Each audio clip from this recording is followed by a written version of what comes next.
Hello everyone. This is one of the most important chapter of macroeconomics, that is national income from board of point of view. इसमें से 10 to 15 marks का paper आएगा ही आएगा, इसलिए इस chapter को ध्यान से करना। इस वीडियो में मैं आपको इसके सारे इंपॉर्टेंट टॉपिक समझाऊंगी। फर्स्ट वन, इसके 3 मेथड हैं। आउटपुट को हम वैल्यू एडेड कहते हैं, इनकम मेथड, एक्सपेंडिचर मेथड। ये इसके theory point of view as well as practical point of view दोनों के हिसाब से इंपॉर्टेंट है।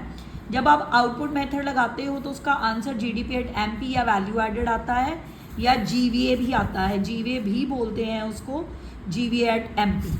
ठीक है जी। इनकम मेथड से जो आंसर आता है उसे बोलते हैं NDP at FC. Expenditure method से जो आंसर आता है उसे GDP at MP. Clear?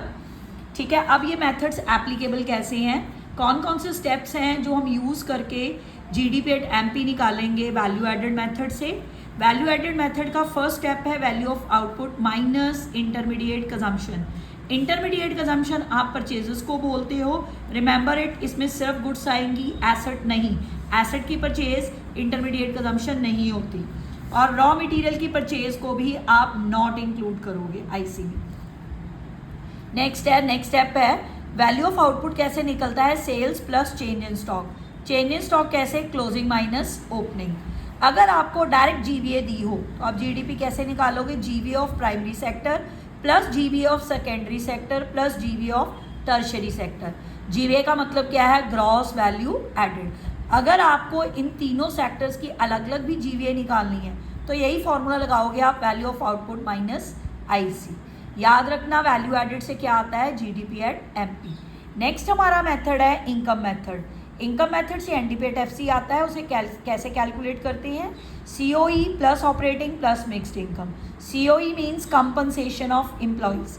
Compensation of employees में क्या क्या आएगा, wages and salaries in cash in kind, employer contribution to social security schemes. ठीक है जी। किसी भी तरह की सैलरी कैश में हो, काइंड में हो, फ्री एकोमोडेशन हो, एम्प्लॉयर की कोई कंट्रीब्यूशन हो पीएफ में, आपकी सोशल सिक्योरिटी में, इंश्योरेंस सेक्टर में, ये सब सीओई के अंडर आते हैं। ऑपरेटिंग सरप्लस के 4 कंपोनेंट हैं, rent plus royalty plus interest plus profit, R square I P. ठीक है जी, या आई पी आर स्क्वेयर लिख सकते हो आप। Interest, profit, rent, royalty. ठीक है जी। अगर आपको प्रॉफिट अकेला दिया है तो वो डायरेक्ट प्लस होगा।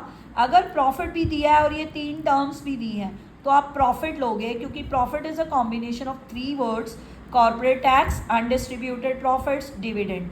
अनडिस्ट्रीब्यूटेड प्रॉफिट रिजर्व्स को भी बोलते हैं। ठीक है जी, क्लियर? नेक्स्ट है third, expenditure method. Expenditure method से जो आंसर आता है उसे हम जीडीपी एट एमपी बोलते हैं। नाम से ही क्लियर है, इसमें हर तरह का एक्सपेंडिचर लोगे आप। Private final consumption expenditure, government final consumption expenditure, plus gross domestic capital formation plus net export. Gross net export कैसे निकलता है, एक्सपोर्ट माइनस इंपोर्ट। जीडीसीएफ कैसे निकालोगे, यानी कि gross domestic capital formation, fixed plus change in stock. अब ध्यान से इस पॉइंट को समझना, अगर आपको क्वेश्चन में फिक्स्ड दी हो तो पहले चेंज इन स्टॉक आप ऐड करोगे, तभी आपका ग्रॉस डोमेस्टिक कैपिटल फॉर्मेशन आएगा। अगर आपको फिक्स्ड भी दिया है, चेंज इन स्टॉक भी दिया है, ग्रॉस डोमेस्टिक भी दिया है, ठीक है, तो आप ग्रॉस डोमेस्टिक यहाँ पे प्लस करोगे, इन दोनों को इग्नोर कर दोगे। क्लियर? नेक्स्ट हमारे 3 गोल्डन रूल्स हैं। नेशनल इनकम का सिनोनियम होता है NNP at FC. Domestic income को हम बोलते हैं एनडीपी एट एफसी। आप इनकम मेथड से जो इनकम निकालते हो ना, आंसर निकालते हो, उसे हम एनडीपी एट एफसी ही बोलते हैं इनकम मेथड से। अब इनको नेशनल इनकम में कन्वर्ट करने के लिए हमें 3 गोल्डन रूल्स को फॉलो करना पड़ता है। फर्स्ट वन, ग्रॉस में से अगर आप डेप्रिसिएशन माइनस कर दो तो नेट आएगा। फैक्टर कॉस्ट में नेट इनडायरेक्ट टैक्सेस प्लस कर दो तो मार्केट प्राइस आएगा। नेट इनडायरेक्ट टैक्सेस क्या होते हैं, indirect taxes minus subsidy. Third one, national income. Domestic income में आप नफीफा ऐड कर दो, नफीटा माइनस कर दो, तो आपके पास क्या आ जाएगा, नेशनल इनकम। क्लियर? अगर आपको नेट फैक्टर इनकम निकालनी है तो उसका फॉर्मूला होता है नफीफा माइनस नफीटा। इंपॉर्टेंट है प्रिकॉशंस सारे मेथड्स की। फर्स्ट वन, वैल्यू एडेड, ध्यान से करना जब भी प्रिकॉशंस आए, या इस पे क्वेश्चन आ सकता है कि कौन सी आइटम नेशनल इनकम में इंक्लूड होती हैं, कौन सी नहीं। अगर आपको अच्छी तरह से प्रिकॉशंस आती होंगी तो आप वो क्वेश्चन भी इजीली अटैम्प्ट कर सकते हो।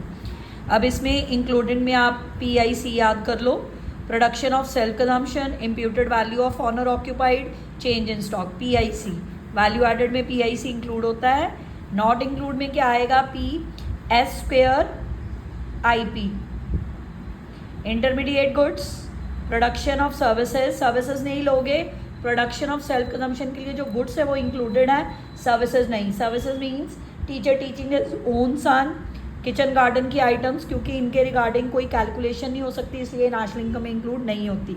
सेकंड हैंड गुड्स की सेल परचेज नहीं इंक्लूड होती, शेयर्स और डिबेंचर की इंक्लूड नहीं होती, क्योंकि जब फर्स्ट हैंड में ये सेल होगी तब इंक्लूड हो चुकी होगी, इसलिए सेकेंड टाइम में ये इंक्लूड नहीं होती, नहीं तो डबल काउंटिंग हो जाएगी। इंटरमीडिएट गुड्स दोज गुड्स होती हैं जिन पर अभी आपने फाइनल में कन्वर्ट करने के लिए वैल्यू ऐड करनी होती है, that's why these are not included in national income. Next method है इनकम मेथड। इनकम मेथड में भी इम्प्यूटेड वैल्यू इंक्लूड होगी, सेल्फ कंजम्पशन इंक्लूड होगी, imputed value self occupied houses include होगी, कमीशन और ब्रोकरेज रिसीव्ड इंक्लूड होगी, sale and purchase नहीं include होती, सेकेंड हैंड गुड की पर कमीशन इंक्लूड होती है। सेल एंड परचेज ना शेयर्स डिबेंचर की इंक्लूड होती है, ना ही सेकेंड हैंड गुड की इंक्लूड होती है, मगर इनकी कमीशन इंक्लूड होती है। ठीक है जी, देखो सेल एंड परचेज की नहीं इंक्लूड होती। अब और क्या नहीं इंक्लूड होता, pass that duty, gift tax, interest tax, windfall gain, lottery वगैरह की विनिंग होती वो नहीं इंक्लूड होती, ट्रांसफ़र इनकम्स नहीं इंक्लूड होती, sale of second hand good नहीं इंक्लूड होती।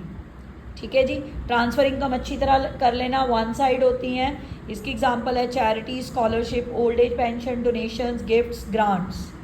अब थर्ड वन है एक्सपेंडिचर मेथड। एक्सपेंडिचर मेथड में क्या इंक्लूड होगा, self consumption, on occupied house, NPO की सर्विसेज जो सरकार फ्री देती है वो इंक्लूड होगी, commission brokerage second hand good की इंक्लूड होगी। नॉट इंक्लूडेड में क्या आएगा, इंटरमीडिएट गुड्स नहीं आएंगी, ट्रांसफ़र पेमेंट नहीं आएगी, सेकेंड हैंड गुड की परचेज सेल नहीं आएगी, फाइनेंशियल एसेट लाइक शेयर और डिबेंचर की परचेज नहीं आएगी। इसमें परचेज वर्ड इसलिए यूज़ हुआ क्योंकि एक्सपेंडिचर मेथड है, आपका एक्सपेंस इंक्लूड होता है।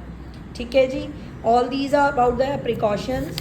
नेक्स्ट इंपॉर्टेंट है नॉमिनल और रियल GDP। नॉमिनल GDP होता है market value at current year prices, real GDP base year prices. True indicator कौन है इन दोनों में से, रियल GDP, क्योंकि ये किस पे डिपेंड है, बेस ईयर प्राइस में।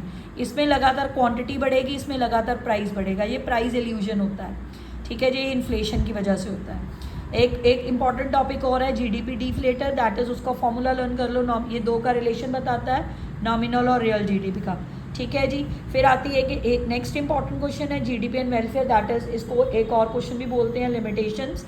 इसमें 5 हैं। Distribution of income, distribution of income में आप बोलोगे रिच और पुअर का गैप इंडिया में ज़्यादा है, ज़्यादातर जो प्रोडक्शन है वो रिच के लिए हो जाती है, इसलिए गैप बढ़ता ही जा रहा है, तो वेलफेयर हो ही नहीं रहा। नॉन मॉनेटरी ट्रांजेक्शन्स, हम फाइनेंशियल ट्रांजेक्शन रिकॉर्ड करते हैं नेशनल इनकम को इंक्लूड कर कैलकुलेट करने के लिए, नॉन मॉनेटरी हम इग्नोर कर देते हैं। प्राइस लेवल, इन्फ्लेशन की वजह से लगातार इकोनॉमी में GDP बढ़ रहा है, इन्फ्लेशन से कभी भी वेलफेयर नहीं होता, that's why it is a limitation. Externalities क्या होती हैं, पर्सनल एक्टिविटीज़ जिसका गुड और बैड इम्पैक्ट आपकी इकोनॉमी में, सोसाइटी पे पड़ रहा हो। जैसे आपने पार्क मेंटेन किया, वो गुड एक्सटर्नैलिटीज़ है। आपकी इंडस्ट्री है, उसमें से धुआं इमिट हो रहा है, तो कुछ भी केमिकल इमिट हो रहा है, तो वो बैड इम्पैक्ट है आपकी सोसाइटी पे। एक है कॉम्पोजिशन ऑफ GDP, ये भी वेलफेयर ओरिएंटेड नहीं होता। कह सकते हैं कि लगातार इकोनॉमी में प्रोडक्शन बढ़ रही है, पर वो प्रोडक्शन हो सकता है डिफेंस गुड्स की वजह से बढ़ रही हो। ठीक है जी, दैट इज़ कॉल्ड कॉम्पोजिशन। ये 5 पॉइंट है GDP एंड वेलफेयर में। कुछ इंपॉर्टेंट टर्म्स भी हैं। फर्स्ट वन है नॉर्मल रेजिडेंट।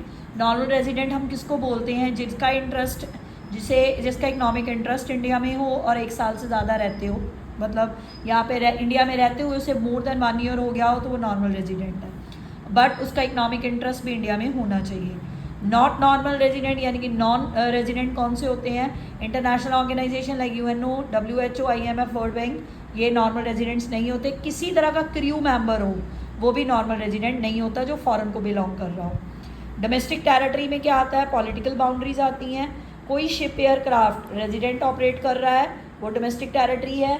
फिशिंग वेसल्स है, ऑयल है, कोई नेचुरल गैस रिग्स है, पर उसको इंटरनेशनल वाटर में ऑपरेट कौन कर रहा है, इंटरनेशनल वाटर में रेजिडेंट्स, तो वो डोमेस्टिक टेरिटरी है। किसी तरह की एम्बेसी, कॉन्सुलेट्स कॉन्सुलेट्स मिलिट्री जो हमारी अब्रॉड में लोकेटेड है पर बिलोंग हमारी टेरिटरी को कर रहा है, हमारी कंट्री को कर रहा है, तो हम उसे डोमेस्टिक टेरिटरी बोलेंगे। All these are about the national income. इस वीडियो को ध्यान से देख लेना, सारे इंपॉर्टेंट टॉपिक कवर्ड हैं, सारे कर लेना, पूरा नेशनल इनकम आराम से हो जाएगा। Thank you very much.